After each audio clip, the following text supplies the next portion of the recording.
C'est pas un plan d'une personne ou le plan d'une équipe, c'est le plan vraiment d'Hydro-Québec au grand complet. Nous avons visité les bureaux d'Hydro pour rencontrer Jean-Philippe Martin, expert en adaptation au changement climatique, afin d'en savoir plus sur leur plan d'adaptation au changement climatique. Il a été présenté à la fin 2022, mais ça ne veut pas dire que la société d'État était inactive dans le dossier tout ce temps-là. On a commencé à s'inquiéter des impacts des changements climatiques à la fin des années 90. En 1996, il y a eu le déluge du Saguenay. En 1998, la tempête de verglas. Donc, les deux événements ont eu des impacts significatifs pour Hydro-Québec, sur le service qu'on rendait. Donc, dès 2001, Hydro-Québec a été un des 3 membres cofondateurs du consortium Ouranos, un consortium de recherche qui travaille sur la climatologie du Québec et sur l'adaptation au changement climatique. Des projets, on en a fait à la pelletée avec Ouranos. À partir de ces données, on a identifié les vulnérabilités du système ainsi que les risques associés au changement climatique à tous les niveaux, pour ensuite identifier des actions à prendre pour y remédier.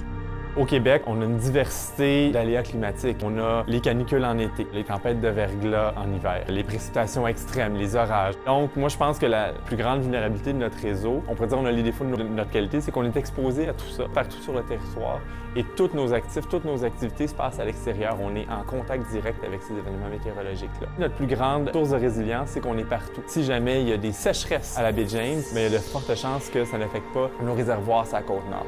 Les actions rassemblées dans le plan sont réparties sur 26 axes d'intervention en 4 grandes catégories: conception et exploitation du réseau, gestion des pannes et santé des travailleurs. On a des actions comme ça qui peuvent avoir l'air beaucoup plus abstraites que, par exemple, planter des arbres ou creuser un bassin de rétention. Mais ce qu'on a cherché aussi, c'est de mettre en place des actions qui allaient avoir un changement profond dans notre façon de travailler pour justement s'assurer que ça touche l'ensemble de notre système énergétique.